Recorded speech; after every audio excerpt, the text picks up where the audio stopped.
2023 में पूछे गए आईसीटी से रिलेटेड सभी इंपॉर्टेंट क्वेश्चंस को आज हम इस वीडियो में कवर करने वाले हैं। तो अगर आपने मुझे पहली बार ज्वाइन किया है इस चैनल पर तो मैं आपको बता देती हूँ कि मेरा नाम सिमरन सहगल है और मैं इसी चैनल माइंड योर इकोनॉमिक्स पर आपकी तैयारी करवा रही हूँ for your June attempt of NTA UGC net exam. तो उस सीरीज़ के अंदर मैंने आपका ऑलमोस्ट जो है पेपर 1 कंप्लीट करवा दिया है, जिसमें हमने teaching aptitude, research aptitude, communication, logical reasoning, mathematical reasoning और हायर एजुकेशन कंप्लीट कर लिया है। ये हमारी 7th वीडियो है for this paper 1 revision series, जिसमें हम आईसीटी जो है उसको कवर करने वाले हैं। तो लेटेस्ट पैटर्न पर बेस्ड जो क्वेश्चंस हैं उन्हीं को आज हम डिस्कस करेंगे, also inculcating the various concepts related to information communication technology. तो चलिए बिल्कुल भी देरी नहीं करते हैं, आगे बढ़ते हैं और आईसीटी को हम कंप्लीट करते हैं। तो this is the very first question on your screen. क्या क्वेश्चन है?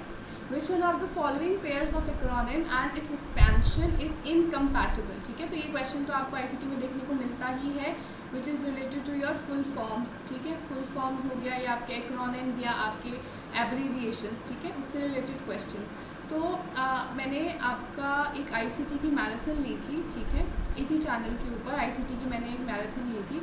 उसमें मैंने इन डिटेल जितने भी आपको पूछे जा सकते हैं आईसीटी से रिलेटेड एक्रोनिम्स वो सब मैंने दे रखे हैं उस मैराथन के अंदर, ठीक है। तो उसके लिए आपको मेरा टेलीग्राम चैनल जो है वो ज्वाइन करना पड़ेगा, ठीक है। उसका लिंक आपको नीचे डिस्क्रिप्शन बॉक्स में मिल जाएगा। उसमें आपको एक पीडीएफ मिलेगी which will be related to ICT marathon, ठीक है। तो आईसीटी मैराथन की जब आप पीडीएफ डाउनलोड करेंगे तो आपको वहाँ पर सारे एक्रोनिम्स जो है वो मिल जाएंगे, सारी एब्रीविएशंस मिल जाएंगी related to hardware, related to software, related to emails, ठीक है, या आपके जो जनरल एक्रोनिम्स होते हैं सब आपको मिल जाएंगे वहाँ पे। इंटरनेट से रिलेटेड हर चीज़ से रिलेटेड आपको मिल जाएंगे वहाँ पर एक्रोनिम्स, ठीक है। तो उस पीडीएफ को आप डाउनलोड कर लीजिएगा on my Telegram channel, it is available, okay.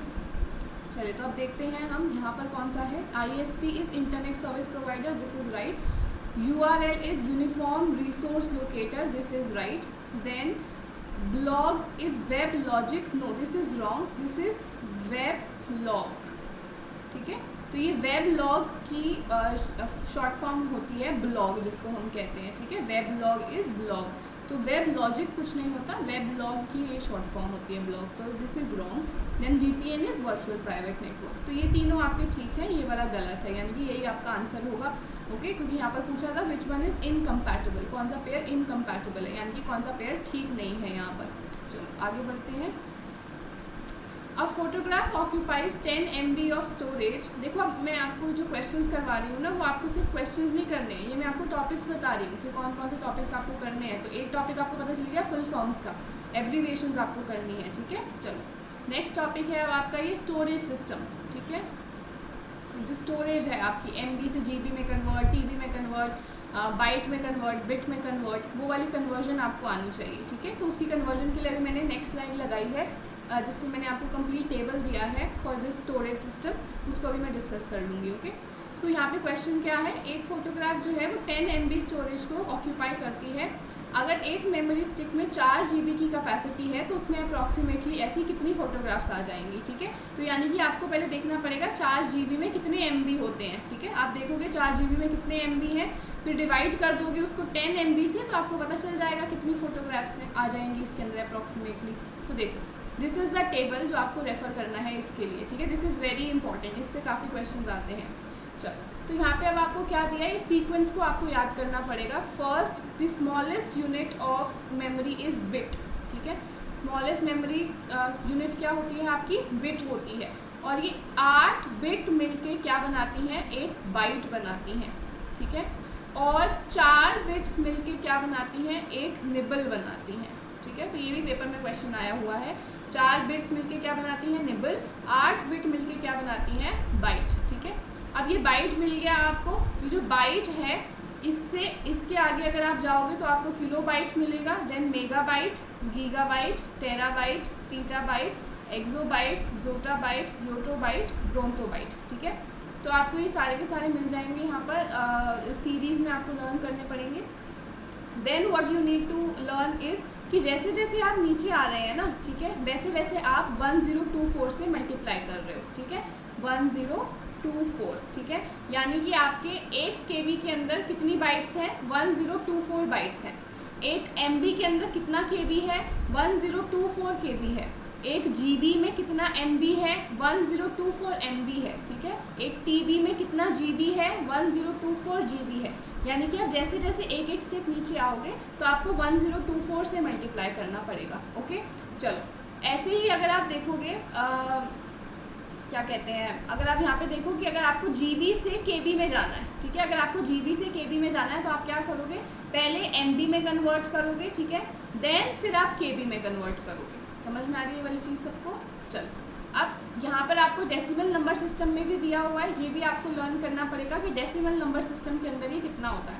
So 1 KB is equals to 10 to the power 3 bytes, ठीक है। ऐसे ही बाइनरी सिस्टम में क्या होता है, ये 2 टू द पावर 10 बाइट्स। तो ये दोनों भी आपको याद करने पड़ेंगे, इससे रिलेटेड भी क्वेश्चन आता है। तो आप इसको कैसे याद कर सकते हो, ये सिंपली 3 का टेबल चल रहा है यहाँ पे, ठीक है। 10 टू द पावर 3 का टेबल, 3 1 3, 3 2 6, 9 12 15 18 21 24 27, ठीक है, 3 का टेबल। नेक्स्ट अगर आप यहाँ पे देखोगे 2 पे, तो 2 के ऊपर 10 का टेबल चल रहा है, 10 20 30 40 50 60 70 80 90, 10 का टेबल चल रहा है। तो ये आपको ध्यान रखना है, 10 टू द पावर 3 का टेबल और यहाँ पे 2 टू द पावर 10 का टेबल, ठीक है। इस तरीके से आप याद कर सकते हो।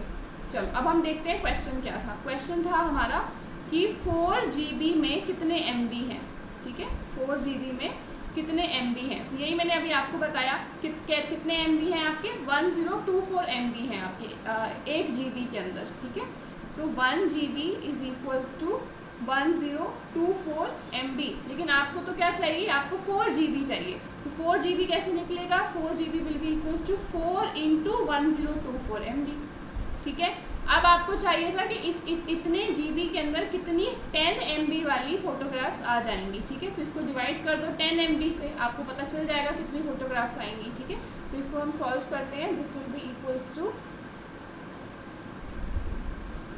4 into 1024 divided by 10, so this is 409.6, ठीक है।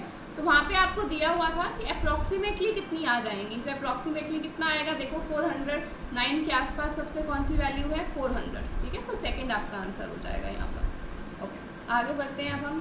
तो ये मेमोरी यूनिट आपको याद रखनी है, स्टोरेज यूनिट, ये काफ़ी ज़्यादा इंपॉर्टेंट है। ओके, चलो next question. You can read from and write to RAM, whereas you can read from ROM but you can't write to ROM, ठीक है। अब आपकी ये दो तरीके की मेमोरीज होती हैं, ये मैं आपको एक्सप्लेन कर देती हूँ पूरा पहले कि RAM क्या होता है, ROM क्या होता है, क्योंकि इससे क्वेश्चन बहुत ज़्यादा आते हैं आपके पेपर में, ठीक है। चलो, एक होती है आपकी RAM, एक होती है आपकी ROM, okay.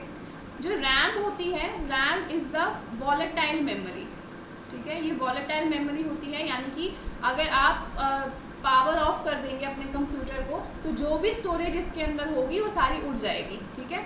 So this is random access memory. इसकी फुल फॉर्म भी बहुत बार आई है पेपर के अंदर, ठीक है, रैंडम एक्सेस मेमोरी, ओके। ये वॉलेटाइल होती है, प्लस ये टेम्पररी होती है। जैसा कि मैंने आपको बताया, टेम्पररी का क्या मतलब है कि अगर आप अपने पावर ऑफ कर देंगे कंप्यूटर को तो इसमें स्टोरेज जो भी होगी वो सारी की सारी डिलीट हो जाएगी। नेक्स्ट है आपका रीड रोम, ठीक है। तो रोम की फुल फॉर्म क्या होती है, this is read only memory, ठीक है, रीड ओनली मेमोरी। एंड ये नॉन वॉलेटाइल होती है, यानी कि ये परमानेंट होती है, नॉट टेम्पररी। यानी कि अगर आप अपनी पावर सप्लाई बंद कर देंगे कंप्यूटर की तो जो भी चीज़, जो भी स्टोरेज आपकी रोम के अंदर होगी वो डिलीट नहीं होगी, वो उसके अंदर वैसी की वैसी ही प्रेजेंट रहेगी, ठीक है। चलो, अब ये आपका जो रैम होता है ना, ये आपका कितने तरीके का है, इसमें भी क्वेश्चन आ रखा है। First is S RAM, second is D RAM, ठीक है। सो एस रैम क्या है, this is static RAM, static random access memory. This is dynamic RAM, dynamic random access memory. अब जो ये स्टैटिक होती है ये आपकी कौन सी टेक्नोलॉजी यूज़ करती है, this uses flip flop technology, ठीक है। डायनामिक रैम कौन सी यूज़ करती है, इट यूज़ ट्रांजिस्टर्स। ये भी पेपर का क्वेश्चन है आपका, ठीक है, ये वाला भी और ये भी, ये दोनों आपके पेपर के क्वेश्चन है, PYQs हैं, तो ये आपको ध्यान रखना है। देन आपका है रोम, ठीक है। सो रोम आपकी होती है दो तरीके की, इसको आप देखो, ये आपकी दो तरीके की है, this is P ROM and masking ROM. Okay, P ROM क्या है? दिस इज प्रोग्रामेबल रोम, ठीक है, दिस इज प्रोग्रामेबल रोम। ये भी आपकी दो तरीके की होती है, एक है आपकी ईपी रोम, एक है आपकी ईईपी रोम, ठीक है, डबल ईपी रोम। चलो, तो ये क्या है? This is erasable programmable Rome. This is erasable programmable रोम, यानी कि अगर आप यूवी रेज का यूज़ करोगे तो इसको आप इरेज कर सकते हो, ठीक है। ईईपी रोम क्या है आपका? This is electrically erasable programmable रोम, ठीक है, यानी कि आप इसको सिर्फ इलेक्ट्रिकली इरेज कर सकते हैं, यूवी रेज से इरेज आप इसको नहीं कर सकते, ठीक है। ये जो आपकी ईपी रोम होती है, ये बूटिंग प्रोग्राम्स के अंदर यूज होती है, ठीक है, ये भी आपको ध्यान रखना है। चलो, नेक्स्ट अब आपको क्या, ये हो गया आपका रैम हो गया, रोम हो गया। अब हम देखते हैं क्वेश्चन हमसे क्या पूछा गया था, ठीक है। चलो, so you can read from and write to RAM. तो रैम के अंदर आप क्या कर सकते हैं? इन्फॉर्मेशन को रीड भी कर सकते हैं और राइट भी कर सकते हैं। सो दिस इज राइट, ये राइटेबल भी होती है और रीडेबल भी होती है। whereas you can read from ROM but you can't write to ROM. yes, this is right because इसका नाम ही क्या है? Read only memory. यहाँ से सिर्फ आप मेमोरी को रीड कर सकते हो, आप इस पर कुछ भी राइट नहीं कर सकते, ठीक है, एडिट नहीं कर सकते आप। सो दिस स्टेटमेंट इज राइट, ठीक है। तो इसके अंदर आप एक चीज़ ऐड ऑन भी कर सकते हो कि रैम जो है it is writable plus readable, लेकिन रोम जो है इट इज़ ओनली रीडेबल। ये आप अपने नोट्स के अंदर ऐड कर सकते हो। नेक्स्ट, CDRW, ठीक है, RW का क्या मतलब है आपका? रीराइटेबल, ठीक है, stands for compact disc rewritable. चलो यहाँ पे दे भी दिया इन्होंने। And can be written to and modified many times, ठीक है। तो आपकी जो CDRW होती है, ठीक है, ये कॉम्पैक्ट डिस्क, CD की आपको फुल फॉर्म भी पूछी गई है पहले पेपर में। CD क्या है? Compact disc. RW क्या है? रीराइटेबल। तो नाम से ही समझ में आ रहा है रीराइटेबल है, यानी कि आप बार बार इसके अंदर एडिट कर सकते हो, इसको मॉडिफाई कर सकते हो। Next, whereas CDR stands for compact disk recordable, this is right, where R indicates that the disk is recordable only once, ठीक है। आप इसके अंदर बार बार रिकॉर्डिंग नहीं कर सकते, आप सिर्फ एक ही बार इसको रिकॉर्ड करके रख सकते हो, ये स्टैटिक होती है आपकी नेचर में। सो ये वाली स्टेटमेंट भी आपकी ठीक है, ठीक है। सो ये आपकी आगे किससे रिलेटेड? CD से, कॉम्पैक्ट डिस्क, ठीक है, कॉम्पैक्ट डिस्क। अगर आपकी CD इज़ RW, ठीक है, दिस इज़ रीराइटेबल, यानी कि आप इसको मैनी टाइम्स मॉडिफाई कर सकते हो। अगर आपकी ये खाली रिकॉर्डेबल है तो यानी कि आप सिर्फ एक ही बार इसके अंदर रिकॉर्डिंग कर सकते हो, फिर रिकॉर्डिंग नहीं कर सकते। Okay, so both statements are right. Next देखते हैं अब हम, using the ribbon in MS word software. MS word जो आपने यूज़ किया ही होगा कई बार। The word count command or feature displays the number of words as well as the number of dash in the current document, ठीक है। अगर आप word count की कमांड लगाते हैं MS Word के अंदर तो आपको नंबर ऑफ वर्ड्स नज़र आते हैं और साथ में क्या नज़र आता है? तो आपको नंबर ऑफ लाइन भी पता चलती है, कैरेक्टर्स भी पता चलते हैं और पैराग्राफ्स भी पता चलते हैं। सो सारे के सारे आपको पता चलते हैं। So answer must be 4th A, B and C। Okay, चलो नेक्स्ट क्वेश्चन देखते हैं। विच ऑफ द फॉलोइंग, देखो अब ये क्वेश्चन जो है ना, इससे आपको ध्यान देना है कि MS वर्ड, आपको MS वर्ड अच्छे से आना चाहिए। आजकल इससे रिलेटेड बहुत क्वेश्चंस आते हैं। MS वर्ड हो गया, एक्सेल हो गया, एक्सेल पे आपको कमांड्स आ जाती हैं कि अगर आपने ये कमांड डाली तो क्या आउटपुट निकल कर आएगा, ठीक है। एक्सेल से रिलेटेड क्वेश्चंस आपको आते हैं, प्लस आपको PPT से, पावर पॉइंट से रिलेटेड आपको क्वेश्चंस आते हैं, ठीक है। तो ये तीनों सॉफ्टवेयर आपको आने चाहिए यूज़ करने, ठीक है, एप्लीकेशंस आनी चाहिए यूज़ करनी। MS वर्ड आना चाहिए, MS एक्सेल आना चाहिए, MS पावर पॉइंट आपको आना चाहिए, ठीक है। चलो, नहीं आता है तो एक बार इस पर नज़र मार लीजिएगा इसके कुछ फीचर्स के ऊपर। Okay, next, which of the following statements are correct. अब आपको पूछा है वेब ब्राउज़र से रिलेटेड, ठीक है।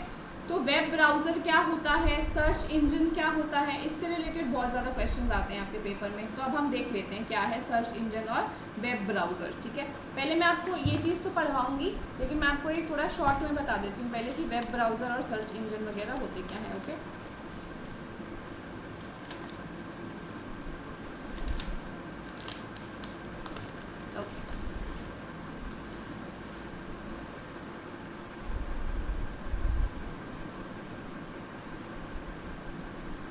This is the blank slide जिस पे मैं आपको अभी समझाने वाली हूँ पूरा, ठीक है।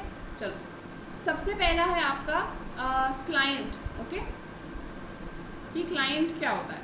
क्लाइंट होता है जो आपके इंटरनेट के ऊपर रिक्वेस्ट भेजता है, ठीक है। कोई भी अगर आपको ऑपरेशन करना है, कोई भी टास्क परफॉर्म करना ऑन द इंटरनेट, तो कुछ तो एक क्लाइंट होता है जो रिक्वेस्ट भेजता है इंटरनेट के ऊपर, ठीक है। That client is web browser, ठीक है। वेब ब्राउज़र क्या है? It is the client who sends request over the internet जब भी आपको कोई टास्क परफॉर्म करना है, ठीक है। चलो एक होता है आपका सर्वर, ठीक है। सर्वर कौन है? हु रिस्पॉन्ड्स, जो रिस्पॉन्ड करता है इस रिक्वेस्ट को, ठीक है। जो भी आपने रिक्वेस्ट करी कि मुझे फेसबुक चलाना है या मुझे इंस्टाग्राम ओपन करना है, तो आपने ये क्लाइंट के थ्रू, वेब ब्राउज़र के थ्रू रिक्वेस्ट भेजी होगी, और जो सर्वर है वो रिस्पॉन्ड करेगा आगे से, ठीक है। वो आपको फेसबुक तक लेकर जाएगा, वो आपको इंस्टाग्राम का पेज खोल कर देगा। सो दैट इज़ सर्वर, ठीक है, जो रिस्पॉन्ड कर रहा है आपकी रिक्वेस्ट के लिए। अब जो सर्वर रिस्पॉन्ड करता है उसको हम कहते हैं वेब सर्वर, ठीक है। आई hope this is clear. Client who request, ठीक है, जो रिक्वेस्ट भेजता है आपके किसी भी टास्क के लिए over the internet is the web browser. Server यानी कि जो रिस्पॉन्ड करता है आपकी रिक्वेस्ट को, that is web server. Okay, चलो देन इसका एग्जाम्पल अब हम देख लेते हैं। वेब ब्राउज़र के एग्जाम्पल्स क्या हैं? दिस इज़ ओपेरा मिनी, ठीक है। ओपेरा मिनी हो गया आपका, क्रोम हो गया, गूगल क्रोम हो गया, सफारी हो गया आपका, देन फायरफॉक्स हो गया, मोजिला फायरफॉक्स हो गया, ठीक है। एक्सप्लोरर हो गया, माइक्रोसॉफ्ट एक्सप्लोरर हो गया, देन माइक्रोसॉफ्ट एज हो गया आपका, ठीक है, ये सब। So these are the examples of your web browser. अब वेब सर्वर के क्या एग्जाम्पल्स हैं? दिस इज़ अपाची, ठीक है, देन टॉमकैट, ये सब आपके इसके एग्जाम्पल्स हो गए। चलो नेक्स्ट है आपका सर्च इंजन, ठीक है।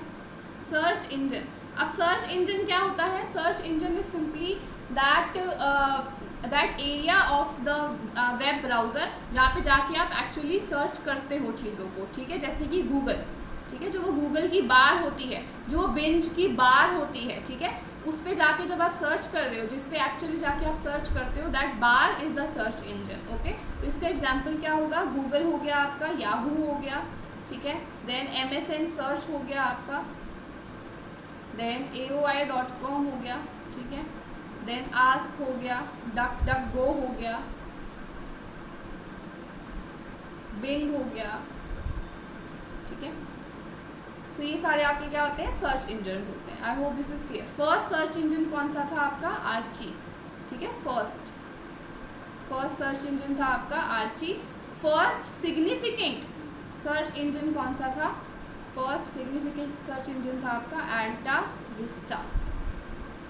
ओके, चलो I hope this is clear to everyone कि आपका वेब ब्राउज़र क्या है, वेब सर्वर क्या है और सर्च इंजन क्या है। इन सब के बीच का डिफरेंस आपको क्लियर हो गया होगा। चलो अब हम देखते हैं, यहाँ पर देख लेते हैं सर्च इंजन और वेब ब्राउज़र के बीच में क्या डिफरेंस होता है। सो search engine helps find information in the world wide web, ठीक है। जब आप www पे जाते हो, वर्ल्ड वाइड वेब, ये आपका PYQ है, www की फुल फॉर्म पूछी गई थी, ठीक है। सो वर्ल्ड वाइड वेब जो है, यानी कि इंटरनेट जो आपका सिंपली है, वहाँ पर जो भी आपको इन्फॉर्मेशन फाइंड आउट करनी है, वो कैसे आप फाइंड आउट करोगे? सर्च इंजन पे सर्च करके, आप उसी पे टाइप करते हो तो आपको इन्फॉर्मेशन मिलती है। वेब ब्राउज़र क्या है? It makes use of the search engine to retrieve and view the information from the web pages, ठीक है। वेब ब्राउज़र क्या करता है? सर्च इंजन की मदद से अलग अलग वेबसाइट्स को रिक्वेस्ट भेजता है ताकि आप इन्फॉर्मेशन को अचीव कर सकें। Once the information has been found, the results are displayed in one place। जैसे ही आपको रिजल्ट्स मिल जाएंगे, इन्फॉर्मेशन मिल जाएगी, तो वो एक ही जगह पे आपको मिलेगी।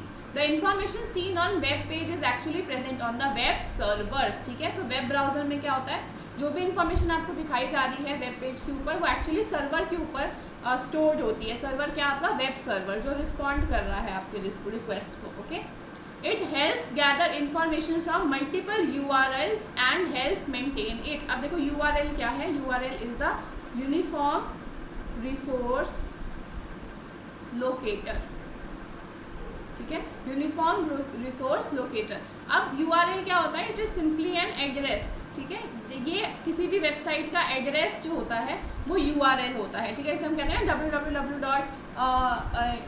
www.youtube.com, ठीक है। सो ये क्या है, this is a URL for YouTube, ठीक है। ये URL की वेबसाइट का क्या है, एड्रेस है।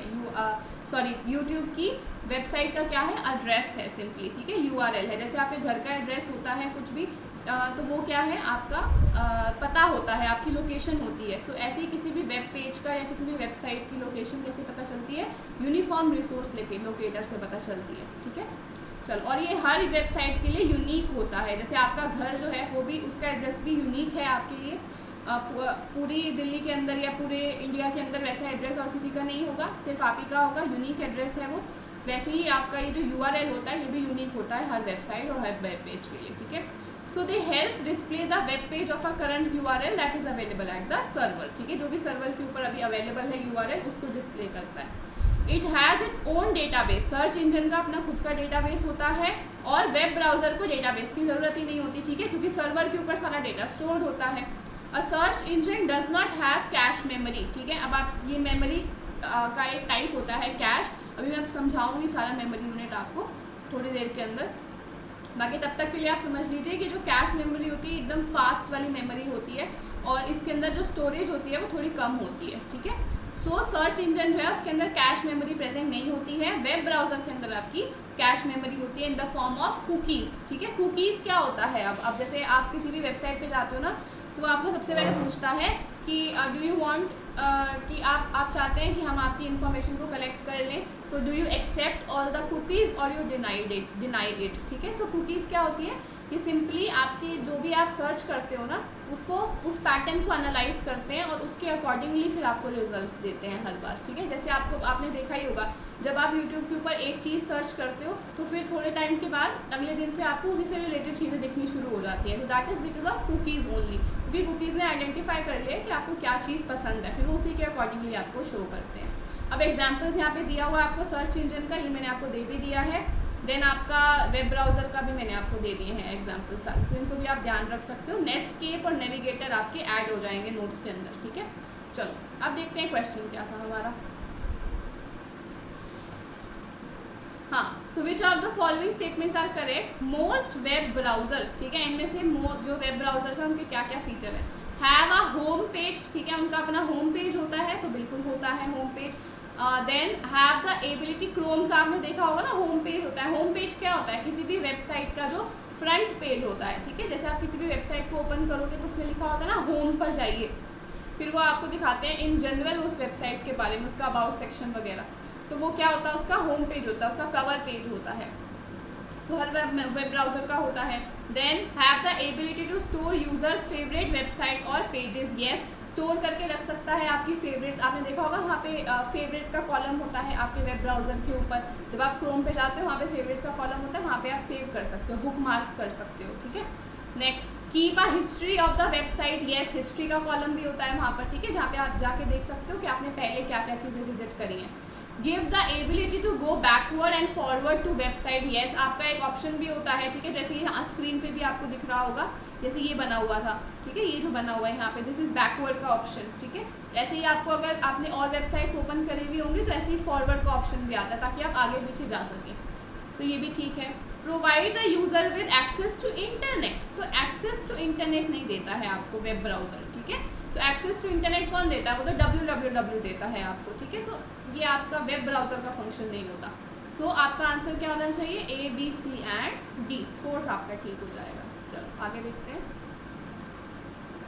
हाँ, AICII, a character encoding system scheme, is an acronym from American Standard Code for Intelligent Information. No, this is for American Standard Code for Information Interchange.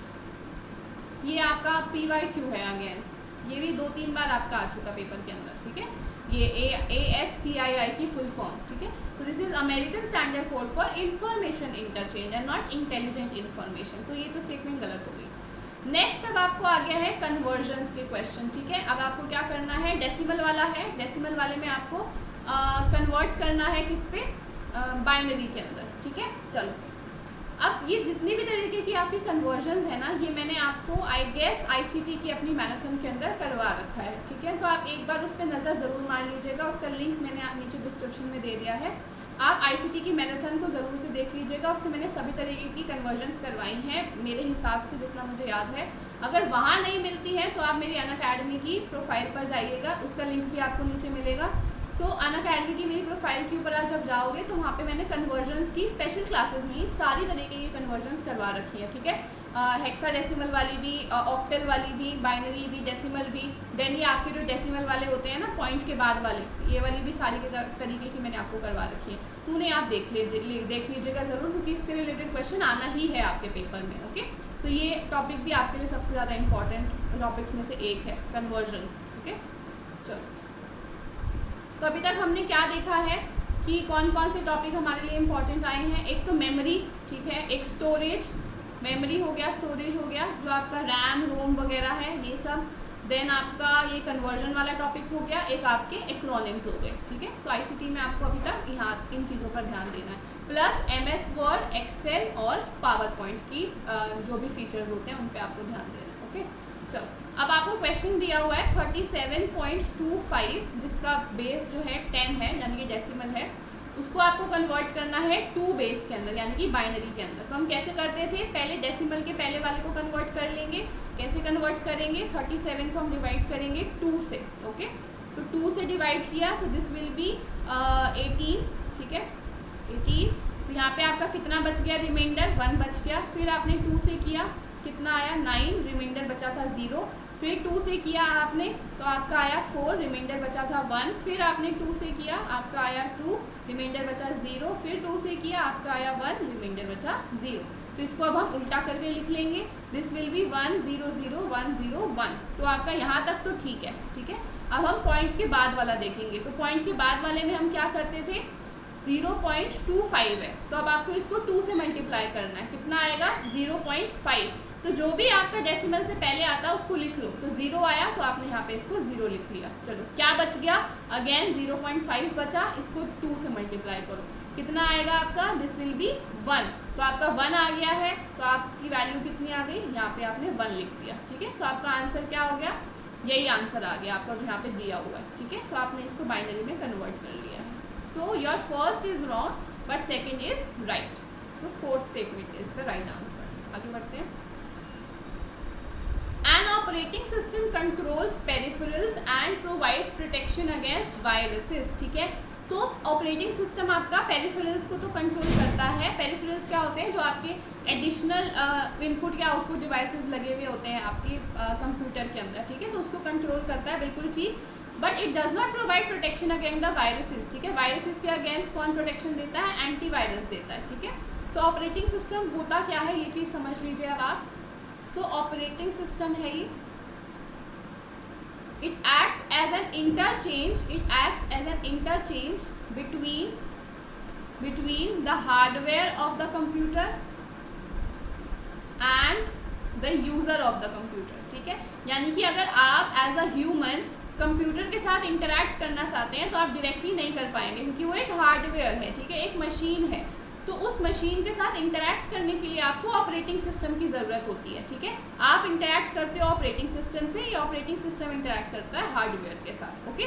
So it acts as an interchange between the user and the hardware of the computer. So this is simply an operating system. अब देखो operating system के क्या क्या काम होते हैं, मैंने यहाँ पे डाल दिया है। सो क्या करेगा ये, इनपुट आउटपुट डिवाइसेस को हैंडल करता है, पेरिफेरल डिवाइसेस को इंस्टॉल करता है, सारे फाइल्स एंड फोल्डर्स को मैनेज करता है, shares out system memory.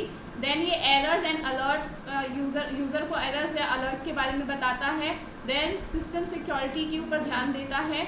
Allow software to communicate with the hardware, ठीक है, सॉफ्टवेयर को हार्डवेयर के साथ कम्युनिकेट करने देता है। डेटा को हार्ड डिस्क से मूव करता है, और loads and run other software applications, अलग अलग सॉफ्टवेयर एप्लीकेशंस को भी लोड करता है और रन करता है। तो ये सारे आपके टास्क हैं ऑपरेटिंग सिस्टम के। चलो, तो ये स्टेटमेंट तो हमारी रॉन्ग हो गई है definitely. Next, in word processing and desktop publishing, ठीक है। The terms portrait and landscape refer to page layout, so this is right. अगर आपने कभी प्रिंट किया हो, ठीक है, डॉक्यूमेंट को, तो वहाँ पे वो आपसे पूछता है ना कि आप पोर्ट्रेट मोड में प्रिंट करना चाहते हो, लैंडस्केप। पोर्ट्रेट क्या होता है, इस तरीके से, ठीक है, और लैंडस्केप क्या होता है आपका, इस तरीके से, ठीक है। यानी कि आप वर्टिकली करना चाहते हो या आप हॉरिजॉन्टली प्रिंट करना चाहते हो। सो this is portrait and this is landscape. This is simply page का लेआउट, कि आप किस तरीके से लेआउट रखना चाहते हैं अपने पेज का, आप हॉरिजॉन्टल रखना चाहते हैं या आप वर्टिकल रखना चाहते हैं। Okay, so this is right, segment 2 is right. So A is wrong, 1 is wrong, 2 is right, 4th हो गया। नेक्स्ट देखते हैं अब हम क्वेश्चन नंबर 8। चलो, which in computer which of the following file format contains exclusively the text file format? This is again very important topic, file formats, ठीक है। इसमें से भी बहुत ज़्यादा क्वेश्चन आता है, कभी आपसे वो ऑडियो फाइल्स पूछता है, कभी वो आपसे इमेज की पूछता है, कभी वो आपसे टेक्स्ट पूछेगा, कभी डॉक्यूमेंट, कभी PDF, ठीक है। तो ये सारे फाइल फॉर्मेट्स हैं जिनको हम एक्सटेंशंस भी कह देते हैं, ये सारे आपको पता होने चाहिए, ठीक है।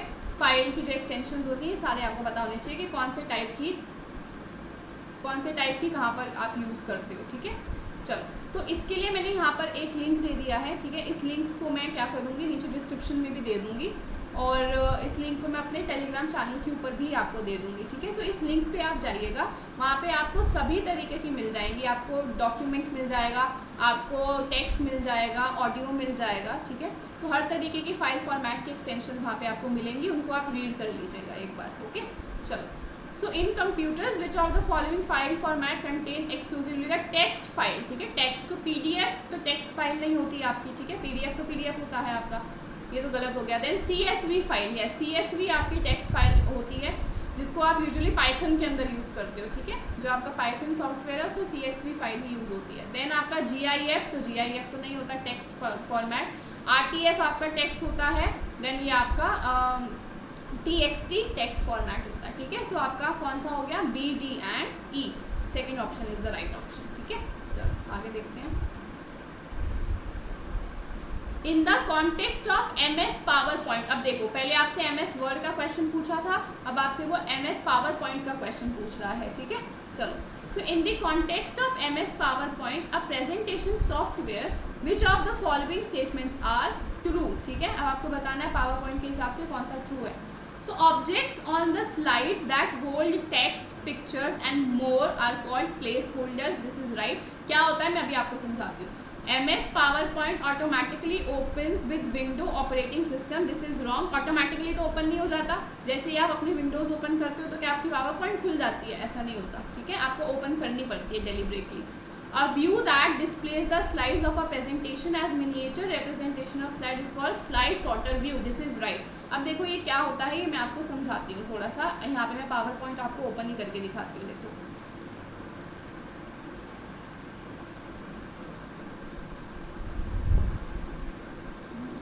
अरे ये ओपन क्यों नहीं हो रहा, चलो कोई बात नहीं, मैं आपको ऐसे ही कोई ओपन करके दिखा देती हूँ पावर पॉइंट।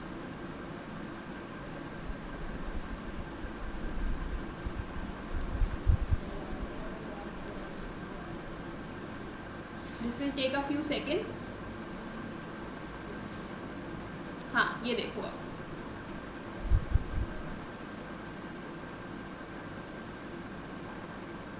ठीक है।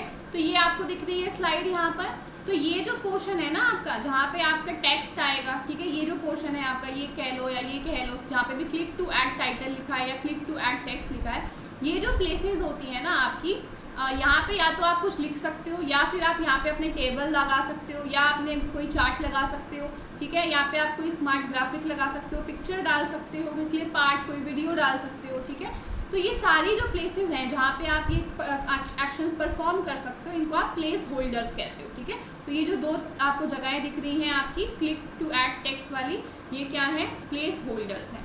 नेक्स्ट आपको ये साइड में दिख रहा होगा, ये सारी आपको छोटी छोटी स्लाइड्स दिख रही होंगी कि अब कौन सी स्लाइड आएगी, फिर कौन सी आएगी। तो ये जो मिनिएचर व्यू दिख रहा है आपको बस सारी की सारी स्लाइड्स का, इसको आप क्या कहते हो, this is slide sorter view, ठीक है। ये जो आपको दिख रहा है साइड में, this is slide sorter view.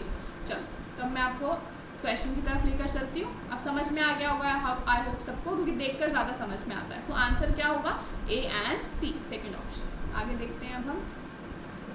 Fibre optic cable makes use of light pulses to transmit data and is most appropriate to connect computers in a small building. No, ठीक है, जो आपकी फाइबर ऑप्टिक केबल्स होती हैं, ठीक है, जो आपकी फाइबर ऑप्टिक केबल्स होती हैं, ये आपकी लार्ज एरिया के अंदर डेटा को ट्रांसमिट करने के लिए यूज़ होती है, ना कि स्मॉल एरिया के लिए। ओके, सो ये तो यहाँ पर गलत हो गया। नेक्स्ट, URL यानी कि uniform resource locator is the text use by web browser to locate a web address on the internet. यही मैंने आपको बताया था, ये वो टेक्स्ट होता है जिसको आप यूज़ करते हो, वेब ब्राउजर्स यूज़ करते हैं to locate a web address. ठीक है, अगर आपको कोई वेबसाइट ओपन करनी है तो उसके एड्रेस को लोकेट करने के लिए आप यूज़ करते हो। फॉर एग्जांपल आपने किया www.youtube.com, ठीक है, यूट्यूब में पूरा यूट्यूब आएगा, तो ये क्या होगा इससे, this is a URL for YouTube website. ठीक है, तो आप वेब ब्राउज़र क्या है, इसको यूज़ करेगा, इस टेक्स्ट को यूज़ करेगा और आपको उसकी वेबसाइट पर लेकर जाएगा यूट्यूब की। ठीक है, so this statement is right but first is wrong, तो answer will be fourth. Okay, next question. यहाँ पे शीट क्यों छोड़ी है? अच्छा, URL समझाने के लिए छोड़ी होगी, वो मैं ऑलरेडी पहले ही समझा चुकी। चलो next. In ICT which one of the following pair of acronym and its expansion are incompatible. ठीक है, सेम वही क्वेश्चन आ गया है आपको यहाँ पर कि आप एक्रोनिम का बताइए। ठीक है, तो फर्स्ट है GIF, this is graphic interchange format, right. CSS, cascading style sheet, right. RAR, readable archive, no, this is washable archive. Okay, this is washable archive and not readable archive. This is, तो answer आपका यही हो जाएगा। So JPEG is joint photographic export group, this is right. So आपको पता चल गया। अब ये सारे के सारे जो हैं आपके एक्रोनिम्स, इनको आप देख लीजिएगा, मैंने आपको बताया है, ये आपको वहाँ पर मिलेंगे। ओके, चलो next question. Identify the correct order of the following terms A to D to complete the sentences given below। ठीक है, नीचे जो आपको sentences complete करेंगे वो words आपको यहाँ पर लगाने हैं। ठीक है, ये 4 words दिए हैं। First, the action of sending emails to fraudulently obtain another person's bank details is called। ठीक है, अगर आप किसी को ऐसी emails भेज रहे हो, फ्रॉड ईमेल्स भेज रहे हो ताकि आपको उस बंदे की बैंक डिटेल्स आसानी से मिल जाएं, सो इसको आप क्या कहते हैं? This is fishing. ठीक है, sorry, this is farming, this is farming, yes. अगर आप किसी को क्या कर रहे हो, लगातार ईमेल्स भेज रहे हो, फ्रॉड ईमेल्स भेज रहे हो to obtain their personal bank details, इनको आप फार्मिंग कहते हो। Next, the action of illegally installing, एक second, I think this is phishing, this must be phishing. चलो हम नेक्स्ट देख लेते हैं, फिर उसके बाद डिसाइड करते हैं। The action of illegally installing malicious code which redirects a person to fraudulent website with the purpose of obtaining that person's bank detail is called। ठीक है, अगर आप किसी के डिवाइस के अंदर क्या कर देते हो, इलीगली मलेशियस कोड डाल देते हो ताकि वो किसी फ्रॉड वेबसाइट के ऊपर पहुंच जाए और आप उसकी सारी की सारी जो इन्फॉर्मेशन है वो आपको मिल जाए, सारी उसकी बैंक डिटेल्स जो है वो आपको मिल जाए। सो दिस इज़ फार्मिंग। ठीक है, ये फार्मिंग होता है जब आप क्या कर रहे हो, इंस्टॉल कर देते हो कोई मलेशियस कोड उसके डिवाइस के अंदर, जिससे वो एक फ्रॉड वेबसाइट पे पहुंच जाता है और क्या करता है, वहाँ से अपनी बैंक डिटेल्स जो है वहाँ पे शेयर कर देता है और उसकी सारी की सारी इन्फॉर्मेशन पहुँच जाती है। This is farming. So this was fishing only, है ना, दिस वाज फिशिंग। जब आप किसी को फ्रॉड ईमेल्स भेजते रहते हो उसकी बैंक डिटेल्स लेने के लिए। Next, unsolicited bulk emails are called. जो आप बहुत ज़्यादा ईमेल्स भेजते रहते हो उसको आप क्या कहते हो, स्पैम कहते हो। ठीक है, this is spamming, this is spam. आपकी ईमेल्स के ऊपर आता होगा ना एक स्पैम का फोल्डर, यानी कि बार बार जो आपको बल्क में ईमेल्स भेजते रहते हैं उनको आप स्पैम में डाल देते हो कि भाई ये तो बहुत ही ज़्यादा ईमेल्स भेज रहा है। जैसे अगर आपने व्हाट्सएप में भी देखा हो, अगर कोई फटाफट बहुत सारे क्या कहते हैं इमेजेस भेज रहा हो तो आप उसको कहते हो भाई स्पैम मत कर। ठीक है, यानी कि इतनी सारी चीज़ें मत भेज जिसकी ज़रूरत नहीं है। The action of sending text messages to fraudulently obtain another person bank details. Yes, अगर आप किसी को टेक्स्ट मैसेज भेजते हो, फ्रॉड टेक्स्ट मैसेज भेजते हो जिस उसकी इन्फॉर्मेशन कलेक्ट करने के लिए, दिस इज स्मिशिंग। ठीक है, दिस इज स्मिशिंग। अगर आप ईमेल्स भेज रहे हो कोई फ्रॉड तो वो क्या है, फिशिंग। अगर आप टेक्स्ट मैसेज भेज रहे हो दैट इज स्मिशिंग। ओके, और अगर आप किसी के डिवाइस के अंदर कुछ ऐसा इंस्टॉल कर देते हो मलेशियस कोड जिससे वो किसी फ्रॉड वेबसाइट पे पहुंच जाता है दैट इज़ फार्मिंग। और अगर आप कोई बल्क ईमेल सेंड करते रहते हो किसी को that is spamming. Okay, so answer आपका क्या होना चाहिए, फिशिंग सबसे पहले, then pharming, then spamming, then smishing. CABB first option is right option. Okay, चलो अब यहाँ पर मैं आपको अलग अलग तरीके के मलेशियस सॉफ्टवेयर्स जो होते हैं वो मैं आपको बता देती हूँ, ठीक है, क्योंकि इससे रिलेटेड आपको क्वेश्चंस आते हैं पेपर के अंदर।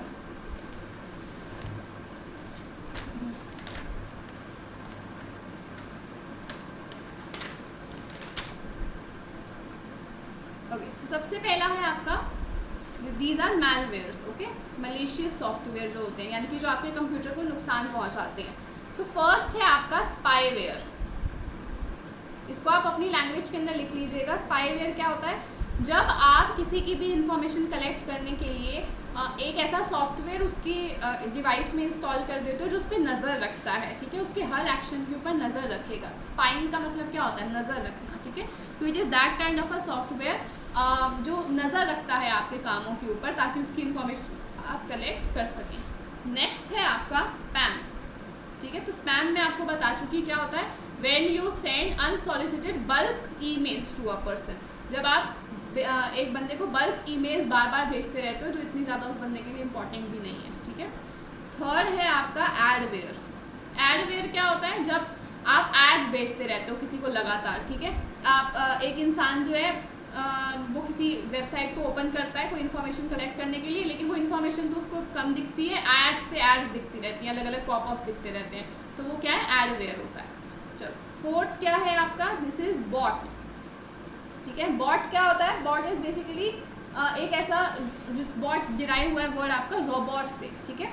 तो ये क्या है, ये यूजुअली तो आपके हार्मलेस होते हैं लेकिन इनको आप यूज़ कर सकते हो मलेशियस कंटेंट को स्प्रेड करने के लिए। ओके, चलो अब बॉट से बचने का एक तरीका है दैट इज़ कैप्चा, ठीक है। आपने कई जगह पे देखा होगा, मोस्टली आपने देखा होगा जहाँ पे भी आप रजिस्ट्रेशन करते हो वो वहाँ पे आपसे कैप्चा मांगता है। वो जो अलग टेढ़े मेढ़े से होके आपके वर्ड्स नहीं दिख रहे होते ऐसे ZTI143, इसको आप कहते हो भाई इसका क्या मतलब है, तो ये आपका इसीलिए लगाया जाता है to identify that you are a human. ये आइडेंटिफाई करने के लिए कि आप एक इंसान हैं और इस इंफॉर्मेशन को एक्सेस करना चाहते हैं, ना कि आप एक बॉट हैं। ओके, चलो सो नेक्स्ट इसकी फुल फॉर्म आपको पता होनी चाहिए, कैप्चा की क्या फुल फॉर्म है, तो इसकी फुल फॉर्म आप सर्च कीजिए और मुझे नीचे बताइएगा कमेंट सेक्शन के अंदर, ठीक है। चलो नेक्स्ट है आपका बग, ठीक है। तो बग क्या होते हैं, these are the flaws of human error, ठीक है। जो ह्यूमन से कुछ गलती हो गई है कोडिंग करते हुए तो उसकी वजह से बग्स आ जाते हैं, ठीक है। बग्स क्या करते हैं, जो भी आपका कोडिंग के अंदर स्पेस खाली बच गई है, आपने जो एरर कर दिया है वहाँ पे आके वो फिट हो जाते हैं, ठीक है, और आपके कोड को पूरा ख़राब कर देते हैं। तो इसके लिए आप एक प्रोसेस यूज़ करते हो which is known as debugging, ठीक है, डीबगिंग, ठीक है। तो आप उसमें क्या करते हो, ये जो बग्स आपके एम्प्टी स्पेसेस के अंदर जाके बैठ गए हैं उनको रिमूव कर देते हो। ओके, नेक्स्ट है आपका वायरस, रैंसमवेयर पहले देख लेते हैं। This is ransomware. रैंसमवेयर क्या होता है, रैंसम का मतलब क्या होता है, फिरौती, ठीक है। रैंसमवेयर बहुत ही बुरा मलेशियस सॉफ्टवेयर है आपका, मालवेयर बहुत बुरा है। ये क्या करेगा, आपके सिस्टम के अंदर जब इंस्टॉल हो जाएगा तो आपका सिस्टम खुलेगा ही नहीं, आपका डिवाइस ओपन होगा ही नहीं। ये कहेगा पहले आप इतनी फिरौती जो है यहाँ पर जमा करवाओ, ये जो रैंसम है इसको यहाँ पे जमा कराओ, उसके बाद ही आपको आपके कंप्यूटर का एक्सेस मिलेगा। तो ये बड़ी बड़ी कंपनीज़ का डेटा वगैरह क्या करने के लिए क्या कहते हैं, बड़ी बड़ी कंपनी से पैसा लेने के लिए, फिरौती वगैरह लेने के लिए ये यूज़ किया जाता है, ठीक है। तो रैंसमवेयर अटैक्स तो बहुत ज़्यादा हुए हैं कंपनीज़ के ऊपर, बड़ी बड़ी कंपनीज़ के ऊपर। चलो नेक्स्ट है आपका वायरस, ठीक है। तो वायरस क्या होता है, वायरस अपने आप को कॉपी कर लेता है और पूरा आपके कंप्यूटर के अंदर स्प्रेड हो जाता है और आपके सारे जो प्रोग्राम्स होते हैं उनको ख़राब कर देता है, ठीक है। तो जो वायरस होता है, एक तो ये अपने आप को क्या कर सकता है, रेप्लिकेट कर सकता है, लेकिन ये एग्जीक्यूटेबल होता है, यानी कि जब तक आप इस फाइल को टच नहीं करोगे, इस फाइल को ओपन नहीं करोगे, ये नुकसान नहीं पहुंचाएगा। जैसे ही आप इसकी फाइल को ओपन करोगे ना, जैसे ही आप इसको एग्जीक्यूट करोगे तभी आपके कंप्यूटर के अंदर फैलना शुरू हो जाएगा, ठीक है। यानी कि ये EXE फाइल्स होती हैं आपकी, ठीक है ना, एग्जीक्यूटेबल फाइल्स होती हैं। जब आप इनको टच करोगे तभी ये आपके कंप्यूटर के अंदर स्प्रेड करेगी। नेक्स्ट है आपका 8th वर्म्स, ठीक है। सो वर्म्स क्या होते हैं आपके, ये वर्म्स होते हैं जो आपके एक सिस्टम से दूसरे सिस्टम के अंदर स्प्रेड करते हैं, ओके। अब एक सेकेंड, हाँ, और ये खुद से एक्टिवेट हो जाते हैं, ठीक है। दे आर नॉन एग्जीक्यूटेबल, इनको एग्जीक्यूट करने की ज़रूरत नहीं है। अगर ये एक बार एक कंप्यूटर से दूसरे कंप्यूटर के अंदर चले गए तो ये अपने आप को स्प्रेड करना शुरू कर देंगे और इन्फॉर्मेशन आपकी ख़राब करनी शुरू कर देंगे, आपकी फाइल्स को डिस्ट्रॉय करना शुरू कर देंगे। आपको इनको टच करने की ज़रूरत नहीं है, इनको ओपन करने की ज़रूरत नहीं पड़ेगी, ओके। देन नेक्स्ट है आपका ट्रोजन हॉर्स, ठीक है। ट्रोजन हॉर्स क्या होता है? ट्रोजन हॉर्स एक ऐसा प्रोग्राम होता है जो आपको तो लगेगा कि ये रिलायबल है और एक अच्छा सॉफ्टवेयर है, आपके कंप्यूटर के लिए ज़रूरी है, लेकिन एक्चुअली ये एक मालवेयर होगा, ठीक है। यानी कि ये क्या कह सकते हैं हम इसको, कि ये एक ऐसा सॉफ्टवेयर है जो आपको दिखने में तो सही लगेगा बट एक्चुअली ये सही नहीं होता, ये आपके कंप्यूटर को हार्म करने के लिए किया जाता है, ठीक है। लेकिन ये अपने आप को रेप्लिकेट नहीं कर सकता, ठीक है, इट इज़ नॉन रेप्लिकेबल। जैसे आपके वर्म्स और वायरस रेप्लिकेबल होते हैं, ये अपने आप को बढ़ा लेते हैं, रेप्लिकेट कर लेते हैं। ट्रोजन हॉर्स अपने आप को रेप्लिकेट नहीं कर सकता। नेक्स्ट है आपका फार्मिंग। तो फार्मिंग क्या था, अभी हमने पढ़ा, जब आप क्या कहते हैं, ईमेल्स भेजते हो, फ्रॉड ईमेल्स भेजते हो किसी की भी बैंक डिटेल्स को लेने के लिए। देन 11th है आपका फिशिंग। फिशिंग क्या होता है? फिशिंग होता है जब आप किसी की इन्फॉर्मेशन कलेक्ट करने के लिए, ठीक है, आप क्या कर रहे हो, उसको सॉरी उल्टा बोल दिया मैंने। फार्मिंग क्या है? फार्मिंग है जब आप किसी के सिस्टम के अंदर क्या करते हैं, एक ऐसा सॉफ्टवेयर जो है वो ऐड कर देते हैं, ठीक है। आप एक ऐसा मलिशियस कंटेंट, एक ऐसा मलिशियस कोड आप डाल देते हैं जिसकी वजह से उसका वो एक फ्रॉड वेबसाइट पे पहुंच जाता है और उसकी सारी बैंक डिटेल्स जो है वो आगे शेयर हो जाती है। फिशिंग क्या होता है? फिशिंग होता है जब आप किसी को कुछ फ्रॉड ईमेल्स भेज रहे हो और उससे उसकी सारी बैंक डिटेल्स जो है वो शेयर हो जाती हैं। नेक्स्ट है आपका स्मिशिंग। स्मिशिंग क्या होता है? जब आप किसी को टेक्स्ट मैसेज भेज रहे हो, उसके थ्रू उसका सारा का सारा डेटा जो है वो चोरी हो जाता है, ठीक है। चलो, so these are all kinds of malware जो आपके पेपर के अंदर पूछे जाते हैं, तो इसका भी आपको ध्यान रखना है। आगे बढ़ते हैं। अच्छा, क्वेश्चन सॉल्व हुआ था हमसे? हाँ, क्वेश्चन हो गया था। चलिए आगे बढ़ते हैं हम। अगेन आपका कन्वर्जन का आ गया है क्वेश्चन। चलो, तो यहाँ पे आपको क्या करना है, फिर से डेसिमल से बाइनरी में कन्वर्ट करना है। कर लेते हैं। 240 को करेंगे, 2 से किया 120, 0 आपका डेसिमल, 2 से किया 60, 0 आपका डेसिमल, 2 से किया 30, 0 आपका डेसिमल, 2 से किया 15, 0 आपका डेसिमल, 2 से किया 7, 1 आपका डेसिमल, 2 से किया 3, 1 आपका डेसिमल, 2 से किया 1, 1 आपका डेसिमल। तो आंसर क्या आएगा? 1 1 1 1 0 0 0 0, मतलब 4 1 और 4 0, ठीक है, 4 1 और 4 0। तो फर्स्ट आपका ठीक है। चलो, ये कन्वर्जन हो गई। नेक्स्ट है आपका कि इसको आपको बाइनरी को कन्वर्ट करना है हेक्साडेसिमल के अंदर, ठीक है। चलो, अब इसको सॉल्व करके देखते हैं हम। इसको एक बार इरेज कर लेती हूँ मैं।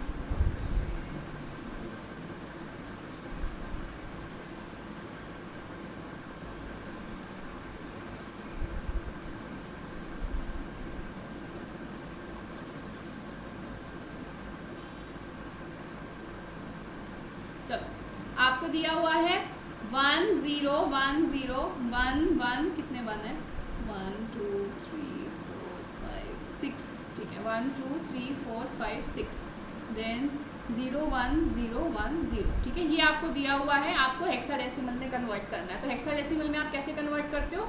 पीछे से 4 4 के पेयर बनाते हो, ठीक है। यहाँ से आपने 4 का पेयर बनाया, देन यहाँ से आपने 4 का पेयर बनाया, यहाँ से आपने 4 का पेयर बनाया और यहाँ से आपने 4 का पेयर बनाया। क्योंकि ये 3 ही थे तो एक आगे 0 लगा देंगे हम, ठीक है। फिर आप क्या लिखना शुरू करते हो? 1 2 4 8, 1 2 4 8, 1 2 4 8, 1 2 4 8। फिर जहाँ पे भी 1 होता है उनको आप ऐड करना शुरू करते हो। यहाँ पे 1 है तो आपने लिखा 2, यहाँ पे 1 है तो आपने लिखा 8। चलो, यहाँ पे 1 है तो 2, यहाँ पे भी 1 है 4, यहाँ पे भी 1 है 8। फिर यहाँ पे आपका 1 है तो 1, यहाँ पे 1 है आपका तो 4, सॉरी 2, देन एक और 1 है तो 4, ठीक है। देन यहाँ पे आपका इस वाले के अंदर आपका यहाँ पे 1 है, so this will be 1 plus 4 के नीचे 1 है तो 4, ठीक है। तो इसको ऐड कर लेंगे, दिस विल बी 5, 4, 5, 6, 7, 12, 13, 14 और 8, 9, 10। लेकिन हमें पता है कि हमारे डेसिमल नंबर सिस्टम के अंदर क्या होता है, सिर्फ 1 से लेके 9 तक ही नंबर्स होते हैं, ठीक है। तो आप इसको कैसे कन्वर्ट करेंगे, 1 से अगर 9 तक ही नंबर है, सॉरी 0 से लेके 9 तक ही अगर आपके नंबर्स हैं तो आप कैसे कन्वर्ट करोगे बाकियों को। ये जो 14 और 10 हैं ये तो है ही नहीं डेसिमल के अंदर, तो इनको आप कैसे रिप्रेजेंट करते हो, A to F, यानी कि 10 क्या है A, 11 क्या है B, 12 क्या है C, 13 क्या है D, 14 क्या है E, 15 क्या है F, ठीक है। तो अब यहाँ से लिख लो कोड अपना, 10 क्या है A और 14 क्या है E, so this will be 5, 7 E A, यही आपको दिया हुआ है, so this is also right, so both statements are correct, okay. चलो, अगर आपको ये कन्वर्जन अभी समझ में नहीं आई है तो बेटा ये जो कन्वर्जन है ये सारी मैंने आपको ICT के मैराथन में करवाई है, उसे आप देख लीजिएगा। अगर वहाँ पर आपको ना मिले तो आप इसको देख सकते हैं मेरे अनअकैडमी की प्रोफाइल पर भी, स्पेशल क्लासेस में, ओके। चलो, Which of the following files types are containers which can hold number of files with different types, ठीक है, अलग अलग टाइप्स की जो कंटेन कर सकती हैं files. So moving pictures expert group layer 4 MP4 आपका कर सकता है अलग अलग, तो MP3 आपका खाली म्यूजिक की फाइल करता है, दिस इज रॉन्ग। देन आपका ये कर सकता है लॉशेबल आर्काइव कर सकता है, देन जिप भी आपका कर सकता है, जिप में तो आप वैसे भी मल्टीपल फाइल्स डाल देते हो, है ना। सो A, C and D must be the right answer. आगे देखते हैं आप, हाँ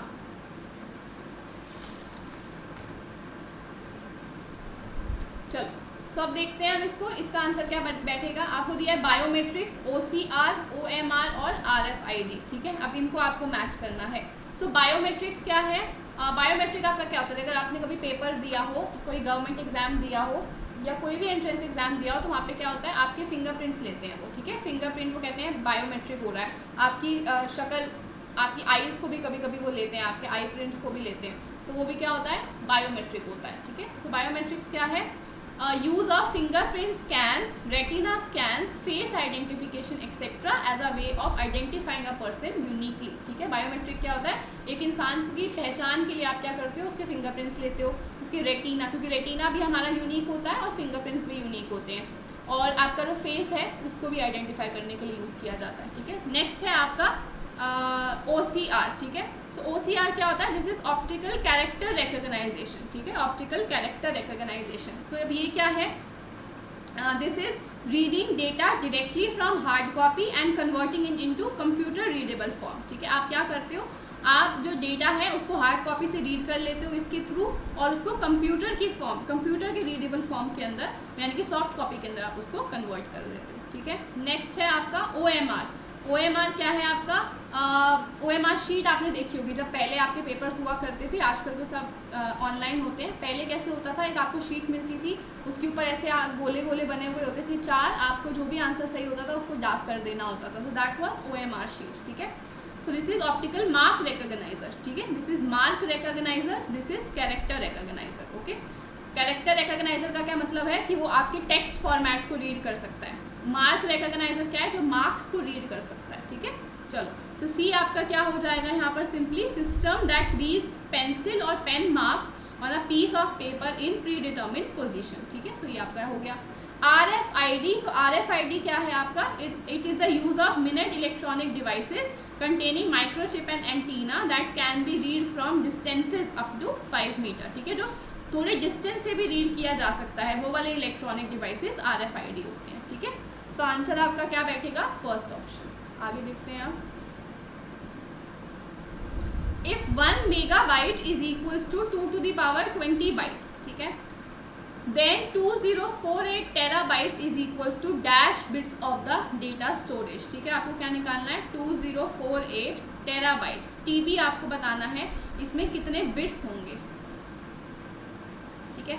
चलो, तो हम सबसे पहले क्या करते हैं, इसको बाइट्स में कन्वर्ट कर लेते हैं, ठीक है, टेराबाइट को बाइट में कन्वर्ट कर लेते हैं। सो ये क्या होगा, देखो आपको 2 की पावर दे रखी है ना, 2 की पावर आपको दे रखी है, तो आपको 2 की पावर वाला ही टेबल देखना पड़ेगा। देखते हैं हमने यहाँ पे बनाया था,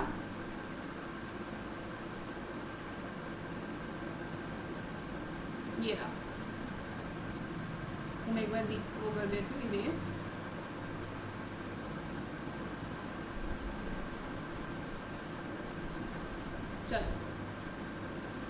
दिया हुआ है यहाँ पे 1 TB कितने के बराबर होता है, 2 to the power 40 बाइट्स, ठीक है। So 1 TB is equals to 2 to the power 40 bytes, ठीक है। और आपको पता है कि 1 बाइट किसके बराबर होता है, 8 बिट्स के बराबर होता है, ठीक है। 1 byte is equals to 8 bits, तो यानी कि 240 बाइट्स किसके बराबर होगा, 240 बाइट्स किसके बराबर होगा, this will B 240 into 8 bits, ठीक है। क्योंकि अगर 2 की पावर 40 इंटू 8 बिट्स, अगर एक आपका 8 बिट्स के बराबर होता है तो 2 की पावर 40 बाइट्स कितने के बराबर होगा, 2 की पावर 40 इंटू 8 बिट्स, ठीक है। अब 8 को आप क्या लिख सकते हो, 2 की पावर 3 लिख सकते हो। सो दिस विल बी 2 की पावर 40 इंटू 2 की पावर 3। अब बेसिस सेम है तो पावर ऐड हो जाएंगी, फिर 2 की पावर 43 बिट्स। चलो अब ये तो हमें पता चल गया कि 1 टेराबाइट, ठीक है, 1 टेराबाइट जो है ये आपका 2 की पावर 43 बिट्स होता है। लेकिन आपसे उसने क्या कहा था, 2048 टेराबाइट, तो 2048 टेराबाइट किसके बराबर होगा, 2048 इंटू 2 की पावर 43 बिट्स, ठीक है, इतने के बराबर होगा। अब आप देखो ये क्या होता है, ये 2 की पावर कितना होता है, सो दिस इज 2 की पावर एक सेकेंड,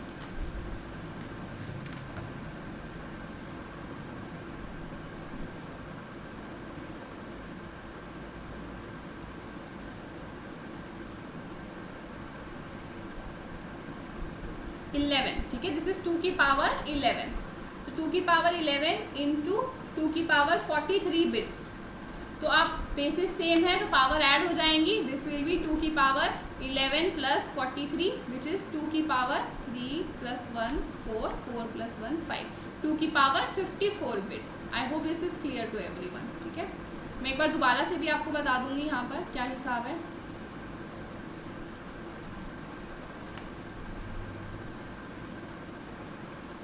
ये रहा, ठीक है। सो आपका आंसर क्या होगा, 2 की पावर 54, थर्ड आंसर आ जाएगा। अब देखो कैसे सॉल्व किया था। आपको पता है 1 टेराबाइट इज इक्वल्स टू 2 की पावर 40 बाइट्स है, ठीक है। और आपको ये भी पता है कि 1 byte is equals to 8 bit है, ठीक है। तो यानी कि 2 की पावर 40 बाइट्स किसके बराबर होगा, 2 की पावर 40 इंटू 8 बिट्स, ठीक है। अब 8 को आप क्या लिख सकते हो, 2 की पावर 3, सो 2 की पावर 40 इंटू 2 की पावर 3, दिस विल बी 2 की पावर 43 बिट्स, ठीक है।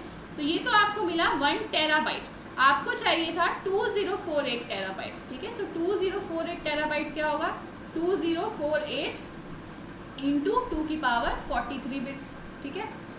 चलो अब 2048 हमने देखा कितना होता है, 2 की पावर 11 होता है, सो दिस विल बी 2 की पावर 11 इंटू 2 की पावर 43, अगेन बेसिस ऐड हो जाएंगे, सो दिस विल बी 2 की power 54 bits. I hope this is clear to everyone, okay.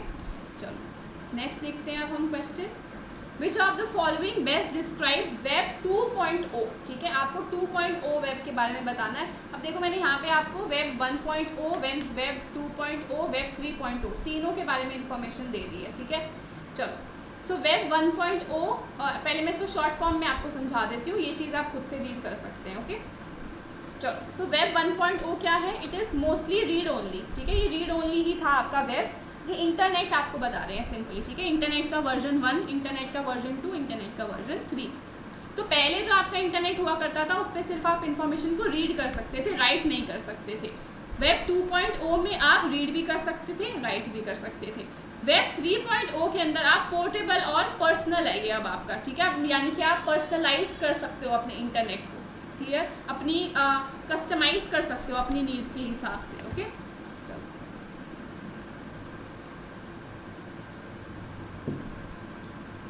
Next, it is company focused, ठीक है। ये कंपनी फोकस्ड है, ये कम्युनिटी फोकस है, it is individual focused again. Next web 1.0 में आपके होम पेजेस आ जाते हैं, इसमें ब्लॉग्स, विकीपीडियाज आ जाते हैं, इसमें लाइव स्ट्रीम या वेव्स आपके आ जाते हैं।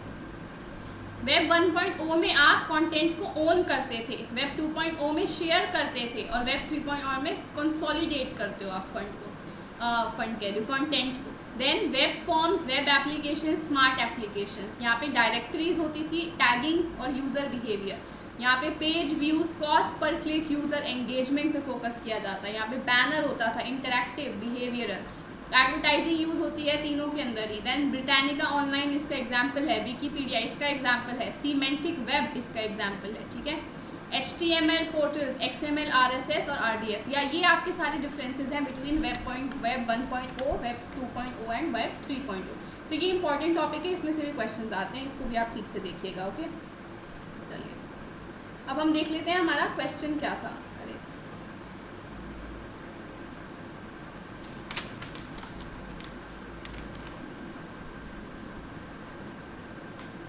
हाँ, so which of the following best describe web 2.0। तो स्टैटिक वेबसाइट्स आपकी होती हैं वेब 1.0 के अंदर, ठीक है। इंटेलिजेंट वेब आपका होता है 3.0। Social media and user generated, yes, collaborative, ठीक है, कोलैबोरेटिव जो होता है सोशल मीडिया पे ही होता है, so this is 2.0। Next, hypertext markup language आपकी HTML कहाँ पर थी, this was in 1.0। Okay, so आपका आंसर क्या आना चाहिए, 3rd। Next, video cards and sound cards are typical example of computer software, no, ठीक है, कंप्यूटर सॉफ्टवेयर नहीं होते हैं, ये आपकी चिप्स होती हैं बेसिकली, ठीक है। तो वीडियो कार्ड और साउंड कार्ड क्या काम क्या होता है, वीडियो कार्ड जो है वो आपके मॉनिटर को वीडियो प्रोवाइड करता है, ठीक है। जैसे आपकी मॉनिटर पे कोई भी वीडियो दिख रही है, अभी आप लैपटॉप पे देख रहे होंगे ये वीडियो, या आप अपने मोबाइल पे देख रहे होंगे, तो जो स्क्रीन है आपकी उसके ऊपर जो वीडियो आपको दिख रही है वो किसकी वजह से दिख रही है, वीडियो कार्ड्स की वजह से दिख रही है।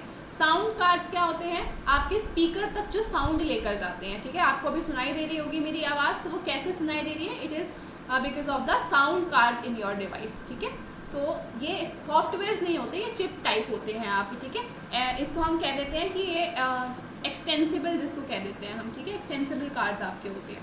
Next, examples of software utilities include, आपकी सॉफ्टवेयर यूटिलिटी की क्या एग्जाम्पल है, एंटीवायरस, ठीक है, बिल्कुल ठीक, एंटी स्पाईवेयर, बिल्कुल ठीक, स्क्रीन सेवर्स, ठीक है। तो ये तीनों आपके बिल्कुल ठीक है, this is right. So first is wrong, this is false, but this is true. 4th option आपका आ गया। नेक्स्ट क्वेश्चन देखते हैं, विच ऑफ द फॉलोइंग, एक सेकेंड,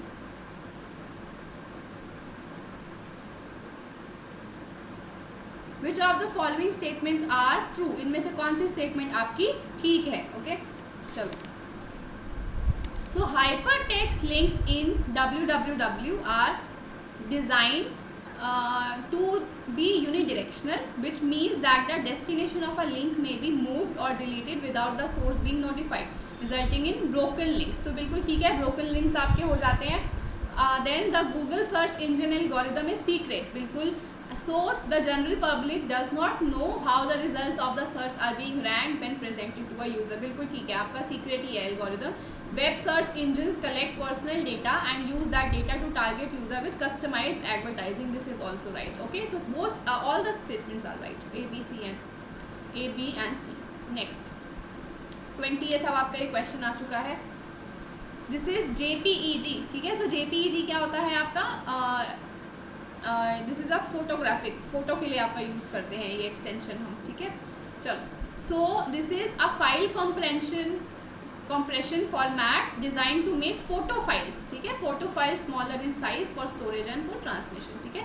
JPEG आप कहते हैं ना, जब भी आप कहीं पे एप्लीकेशन भरते हो तो वो कहते हैं JPEG या JPG के अंदर आप अपनी फाइल जो है उसको अपलोड कीजिए, उनका क्या मतलब होता है, कंप्रेस फाइल जो है आप उसको आप लगाइए, ठीक है। नेक्स्ट, MIDI आपका जो यूज़ होता है, it is standard adopted by the electronic music industry for controlling devices such as synthesisers and sound cards, ठीक है। तो ये आपके साउंड के लिए यूज़ किया जाता है। MP3 format, file compression system for music which does not noticeably affect the quality of the sound, ठीक है, आपकी साउंड की क्वालिटी को जो अफेक्ट नहीं करता। MP4 आपके वीडियोज़ के लिए यूज़ होता है। Again, this file format allows to storage multimedia file rather than just sound, ठीक है। MP4 में आप मल्टीमीडिया साउंड, यानी कि आप साउंड भी देख सकते हो, उसमें वीडियो भी देख सकते हो, ओके, ऑडियो वीडियो दोनों देख सकते हो। सो फर्स्ट आपका ठीक हो जाएगा। Next, Which of the following statement about email security best describe email encryption, ठीक है। email encryption का मतलब क्या होता है कि जो भी आप इंफॉर्मेशन सेंड कर रहे हो ना, दैट इज सेफ, उसको आपने कोड के अंदर कन्वर्ट कर दिया है, which is not understandable by anyone except you, ठीक है। सिर्फ आप समझ सकते हैं कि आपने क्या मैसेज भेजा है और आपके रिसीवर को वो चीज़ मिलेगी, लेकिन कोई और बीच में से आपकी वो इन्फॉर्मेशन को चुरा नहीं सकता। So this is a self replicating program that can spread by email, no, this disguises the content of email message in order to protect the sensitive information. Yes, sensitive information को protect करने के लिए use किया जाता है encryption. Okay, तो बाकी हमें पढ़ने की ज़रूरत भी नहीं है. आगे देखते हैं. आपने जैसे देखा होगा ना, व्हाट्सएप पे भी लिखा होता है that your messages are encrypted end to end. ठीक है, यानी कि जो भी आप इन्फॉर्मेशन भेज रहे हैं दैट इज़ सेफ. जो भी आप मैसेज करेंगे वो कोड्स में कन्वर्ट हो जा रहे हैं, तो बीच में से कहीं से भी कोई आपके मैसेजेस को रिट्रीव नहीं कर सकता. Okay, A music clip stored in MP3 would take up more memory than same clip stored in W. No, this is wrong. MP3 जो है ये आपकी लेस मेमोरी लेता है. ठीक है, लेस मेमोरी लेता है क्योंकि इसकी क्वालिटी इतनी ज़्यादा अच्छी नहीं होती. ठीक है, इस MP3 की क्वालिटी इतनी अच्छी नहीं होती है. ये कॉम्प्रेस्ड फाइल्स होती हैं. ठीक है, कॉम्प्रेस्ड फाइल्स होती हैं. ठीक है, यानी कि इनकी जो मेमोरी है उनको कम किया जाता है डेलिबरेटली. ओके, WAV जो फॉर्मेट है ये क्वालिटी वाले आपके होते हैं. ठीक है, ये जो इसके अंदर आपका जो म्यूज़िक है वो क्वालिटी वाला होता है, प्लस ये नॉन कंप्रेस्ड होते हैं. ठीक है, इनके अंदर ओरिजिनल फाइल आपकी होगी एज इट इज़. सो ये ज़्यादा आपकी मेमोरी लेते हैं एज़ कम्पेयर टू MP3, तो ये तो गलत है. Music files in MP3 format are better quality. No, they are of worse quality than the WAV format. Okay, इसकी क्वालिटी बहुत ख़राब नहीं होती है MP3 की, लेकिन WAV से कम होती है. ये चीज़ आपको ध्यान रखनी है. Okay, so both statements are false. Second option. Next देखते हैं आप. Web 2.0 is simple static website. No, Web 1.0 is a static website. ठीक है, यानी कि जिसको आप सिर्फ रीड कर सकते हैं, इसमें चेंजेस नहीं कर सकते. Web 2.0 bring together people closer together with information using machine. This is right. आपका collaborative web है. ठीक है, आप लोगों को पास ला रहे हैं using social media. Web 3.0 brings machine closer together using information. आपकी machines को ही पास लिए जा रहे हैं. Semantic web है ये आपका. So this is also right. So both B and C are right. आगे देखते हैं. Okay.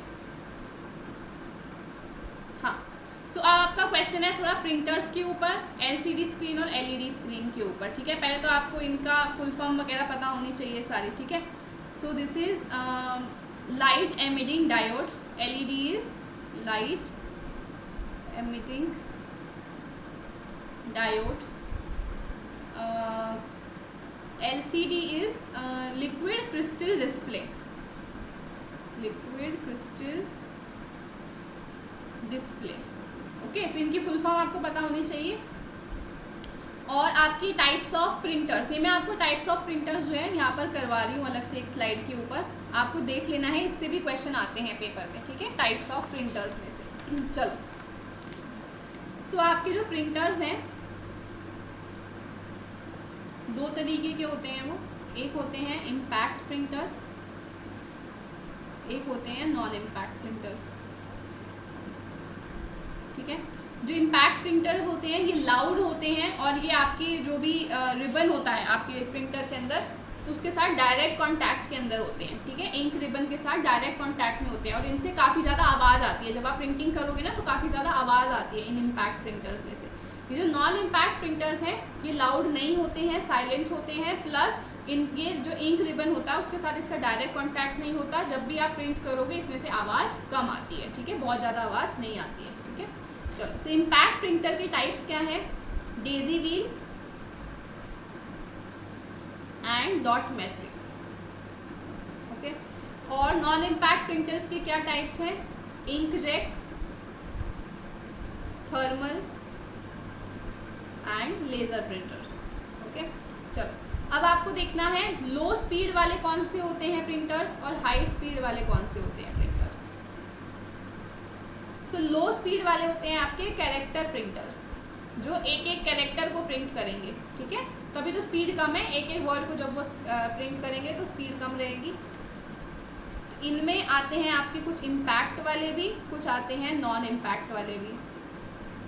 नॉन इम्पैक्ट में आते हैं आपके थर्मल एंड इंकजेट जिनकी स्पीड कम होती है. डॉट मैट्रिक्स आता है इसमें और डेजी व्हील और गोल्फ बॉल. ठीक है, ये आते हैं आपके इम्पैक्ट के अंदर. ओके, चलो, अब अगर आप देखोगे डॉट मैट्रिक्स को, अब मैं ये चीज़ बोल रही हूँ, आप अपने नोट्स के अंदर लिखते चलिए, ठीक है। डॉट मैट्रिक्स जो होते हैं ये इनएक्सपेंसिव होते हैं आपके, इतना ज़्यादा कॉस्ट नहीं होती इनकी। इनकी जो स्पीड होती है वो 100 से लेके 600 कैरेक्टर पर सेकेंड होती है, ठीक है। यानी कि 1 सेकेंड के अंदर ये 100 से 600 कैरेक्टर जो है वो प्रिंट कर सकते हैं। अब बात करते हैं डेजी व्हील की, तो डेजी व्हील की स्पीड जो है वो कम होती है। कितना करती है ये? 25 से 55 सेकेंड्स पर कैरेक्टर पर सेकेंड, ठीक है। 25 से 55 कैरेक्टर ही ये प्रिंट कर सकता है इन अ सेकेंड, ओके। चलो, ये लेकिन ज़्यादा अच्छे से प्रिंट करता है, यानी कि जैसा आपका डॉट मैट्रिक्स प्रिंट करेगा ना, उससे बेटर वे में डेजी व्हील आपका प्रिंट करके देता है, सुंदर प्रिंट करके देता है, ओके। चलो, इंक जेट के अंदर आपके नोजल्स लगे हुए होते हैं, ठीक है, नोजल्स लगे हुए होते हैं। ये 250 कैरेक्टर पर सेकेंड प्रिंट कर सकता है, ओके। देन कलर प्रिंटिंग करता है ये आपका इंक जेट प्रिंटर। चलो, अब हाई स्पीड वाले देखते हैं हम printers. This is line printers and page printer, यानी कि जो लाइन बाय लाइन प्रिंट करते हैं और जो पूरे पेज को एक बार प्रिंट कर देते हैं। तो लाइन बाय लाइन में आपके इम्पैक्ट और नॉन इम्पैक्ट वाले आएंगे। इम्पैक्ट में आता है आपका ड्रम चेन, नॉन इम्पैक्ट में आते हैं इलेक्ट्रोस्टैटिक प्रिंटर्स, ठीक है। चलो, पेज वाले के अंदर आपके खाली नॉन इम्पैक्ट वाले आते हैं, विच इज लेज़र एंड ज़ेरोग्राफिक, और कुछ इलेक्ट्रोस्टैटिक भी आ जाते हैं, ठीक है। तो लेज़र प्रिंटर जो है, इसकी आप लिख लीजिए क्या क्या फीचर्स हैं। ये हाई क्वालिटी होते हैं, कम से कम आवाज़ करते हैं, 8 पेज 1 मिनट के अंदर ये कर सकते हैं प्रिंट, और 21,000 लाइन 1 मिनट के अंदर ये प्रिंट कर सकते हैं। टेक्स्ट जो है आपका ब्लैक एंड वाइट प्रिंटिंग होती है इसमें, ठीक है। लेज़र प्रिंटर जो यूजुअली आप अपने घर के अंदर यूज़ करते हो, लेज़र प्रिंटर्स होते हैं, ठीक है। चलो, ये था आपका पूरा प्रिंटर्स का कॉन्सेप्ट जो आपको ध्यान रखना है। चलो, अब देखते हैं हम इसका आंसर क्या होगा हमारा। इसको मैं इरेज कर देती हूँ एक बार।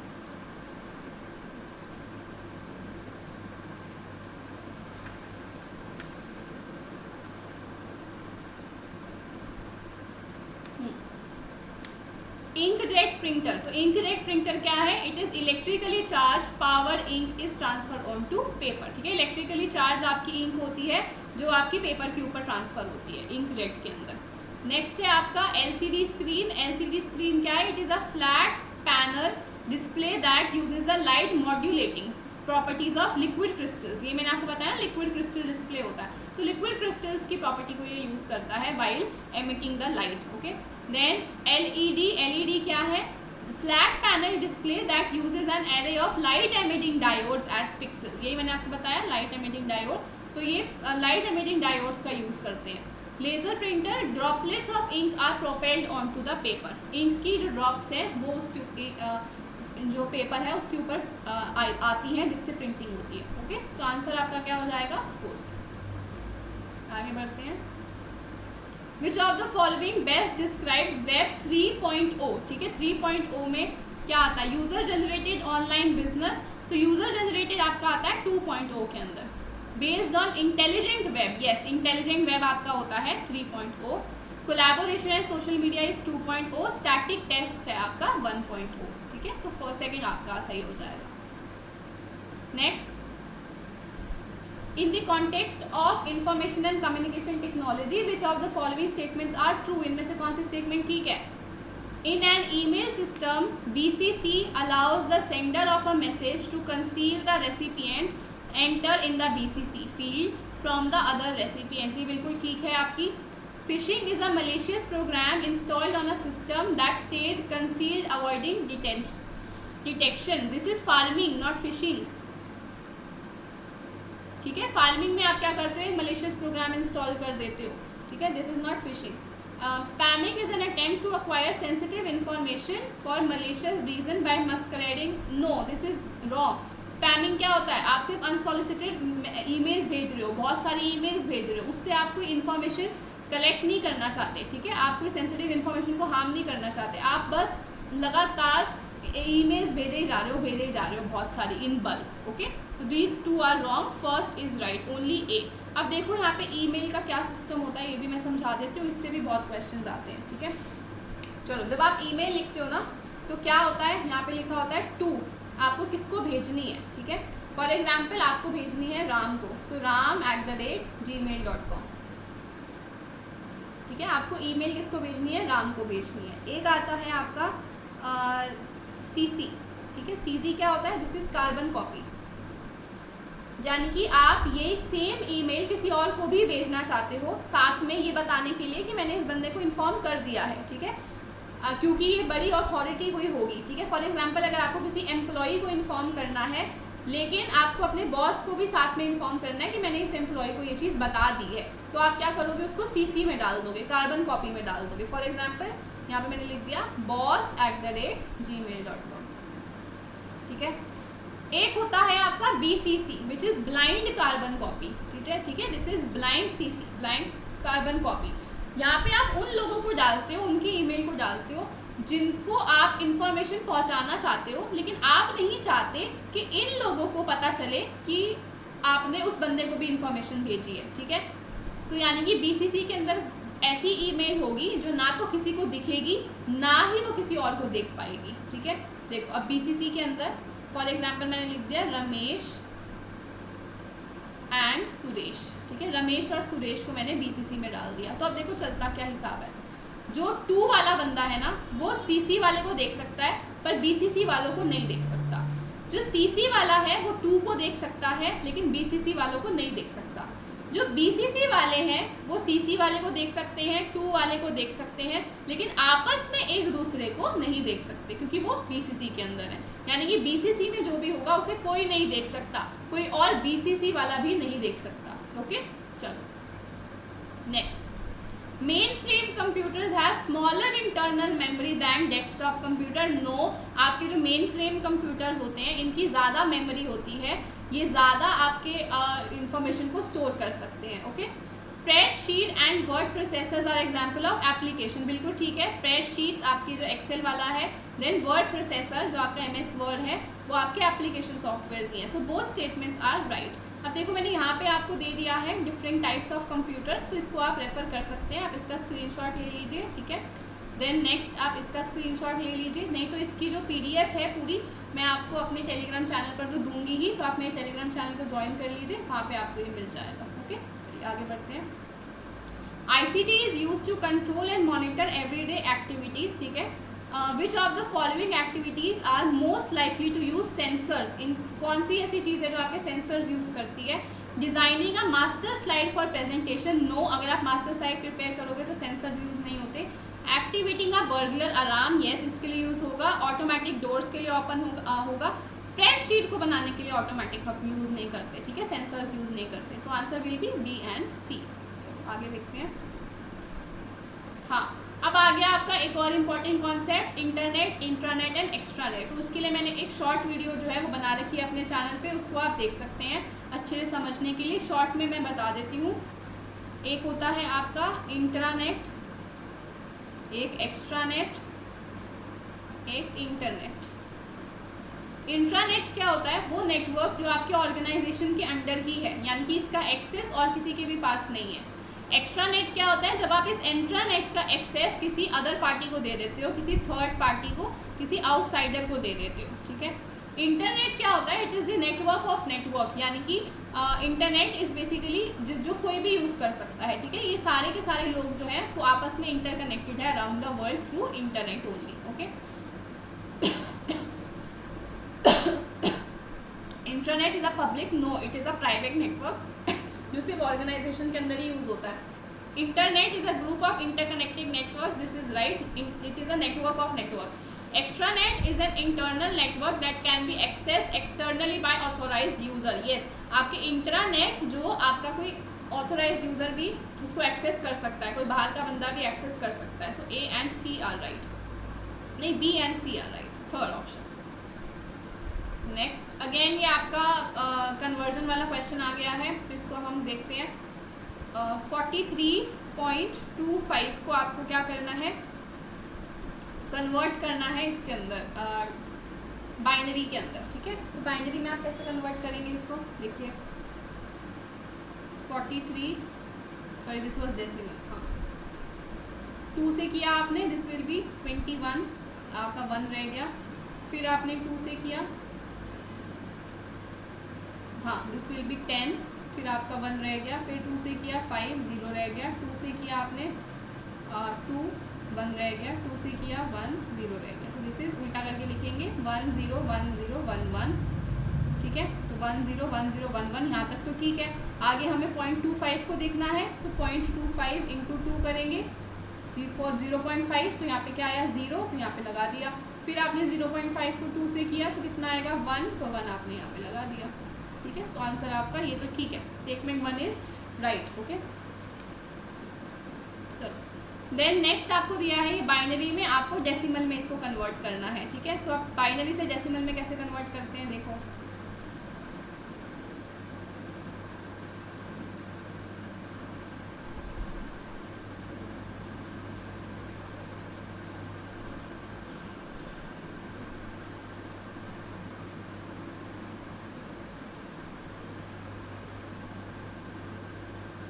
दिस इज 1110.111, ठीक है। इसको आपको कन्वर्ट करना है 14.625। ये कह रहे हैं ये आ रहा है या नहीं आ रहा है, ये हमको चेक करना है, ठीक है। सबसे पहले हम इसको करते हैं जो आपका डेसिमल से पहले है, तो कैसे लिखेंगे हम। पहले आप लिखोगे ये सारी जो आपकी टर्म्स है इनको आप लिखोगे 0, एक प्लस का साइन लगाओगे, फिर 1, फिर प्लस का साइन, फिर 1, फिर प्लस का साइन, फिर 1, फिर सबके आगे लगाओगे मल्टीप्लाई का साइन, ठीक है। फिर लिखोगे सबके आगे 2, फिर ऊपर से चलाओगे गिनती 0 1 2 3, ठीक है। चलो अब इसको लिखो, क्या आ रहा है आपका, this will B 0 plus 2 plus 4 plus 8, this will B 12 13 14, ठीक है। तो ये तो आपका 14 आ रहा है डेसिमल से पहले।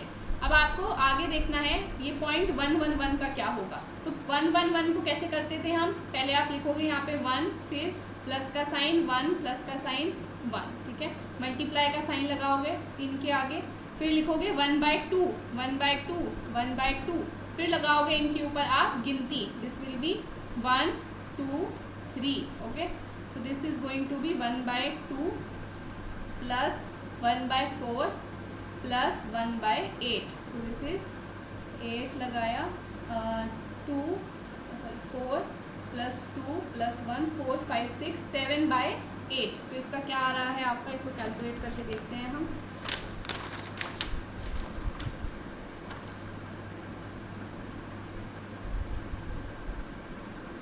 (0.875), ठीक है। So this must be 14.875 and not 625। I hope this is clear to everyone. So आपका statement 2 is wrong, first is right. So third option. Next, key logger is an example of, key logger आपका एक spyware का example है, ठीक है। Spyware यानी कि जो आपकी नज़र रखता है आपकी कंप्यूटर के ऊपर। Next, free online encyclopedia such as Wikipedia, आपने विकीपीडिया ज़रूर यूज़ किया होगा, इस पर बहुत सारे आर्टिकल्स होते हैं, आपको बताना है इससे रिलेटेड कौन सी इन्फॉर्मेशन आपकी ठीक है। So people can search the relevant articles for a topic quickly, जल्दी से आप सर्च कर सकते हो। आप देखोगे जब भी आप कोई चीज़ सर्च करते हो ना, सबसे पहले विकीपीडिया का ही ऑप्शन आपके पास आता है ना, तो आसानी से आप आर्टिकल सर्च कर सकते हो। Articles have no copyright, no copyright होता है यहाँ पे। एनसाइक्लोपीडिया अपडेटेड, यस ये अपडेट किए जाते हैं रेगुलरली। सो आंसर क्या होगा, ए एंड सी। आगे बढ़ते हैं। हाँ अगेन आपका रैम रोम डीवीडी रैम से क्वेश्चन आ गया है आपका, इसको हम सॉल्व करते हैं। ओके, रैम क्या है आपकी, ये वॉलेटाइल मेमोरी होती है। So this is volatile semiconductor memory, store data and instruction the user currently working on. Then ROM है आपका, रोम आपका हो जाएगा, ये नॉन वॉलेटाइल मेमोरी थी, मैंने आपको बताया था। So this is non volatile. DVD आपका है optical storage media that uses single spiral track, ठीक है। डीवीडी जो आपका है ये सिंगल स्पाइरल ट्रैक को यूज़ करता है and uses dual layer technology allowing high data storage capacity, ज़्यादा स्टोरेज कैपेसिटी इसकी होती है, ठीक है। देन आपका DVD RAM, so DVD RAM क्या है, it uses concentric track allowing writing and reading to take place at the same time, ठीक है। राइटिंग एंड रीडिंग आप साथ में कर सकें, क्योंकि रैम है, RAM is readable and writable both, ठीक है। तो आप रीडिंग एंड राइटिंग को साथ साथ कर सकें, इसीलिए आप कंसेंट्रिक ट्रैक्स का यूज़ करते हो यहाँ पर। डीवीडी जो नॉर्मल डीवीडी होती है, इसके अंदर आप एक सिंगल स्पाइरल ट्रैक को यूज़ करते हो, okay. So answer will B first. आगे देखते हैं, this is the last question for today. Sending an email will cause a problem if the recipient is in another time zone where the time difference is 12 hours. No, आप email कहीं पे भी भेज सकते हो, कोई problem नहीं होती आपको. In an email, BCC stands for black carbon copy. No, this is blind carbon copy. Okay, so both statements are wrong. चलिए, इसी के साथ हमारा ICT की जो रिविजन थी वो कंप्लीट हो जाती है. आई होप आपको वीडियो अच्छी लगी होगी. अगर अच्छी लगी है तो लाइक ज़रूर कर दीजिएगा. मेरे चैनल को सब्सक्राइब कर लीजिए to never miss a video from my channel. और आप नीचे जो बेल आइकन है उसे प्रेस कर लीजिएगा, क्योंकि जल्दी ही मैं आपके साथ बाकी जो बच गए हैं हमारे topics, that is people development and environment, उसको मैं आपके साथ डिस्कस करूँगी. और डेटा इंटरप्रिटेशन को भी मैं आपके साथ डिस्कस करूँगी. वीडियो जो है जल्दी शेयर करूँगी, मोस्ट प्रोबेबली कल. तो उसे देखने के लिए आप नीचे का जो बेल आइकन है उसे ज़रूर प्रेस करके जाइएगा, सब्सक्राइब करके जाइएगा. और मेरे टेलीग्राम चैनल को ज़रूर ज्वाइन कर लीजिएगा, ताकि आपको इसकी PDF जो है वहाँ पर मिल जाए. आप मुझे इंस्टाग्राम पर भी फॉलो कर सकते हैं, और किसी भी बिजनेस इंक्वायरी के लिए आप मुझे ईमेल भी कर सकते हैं on the given email ID on your screen. So thank you so much everyone. आप जल्दी ही मैं नई वीडियो लेकर आऊँगी. तब तक के लिए stay healthy, wealthy and nerdy, and do not forget to mind your economics. Thank you so much.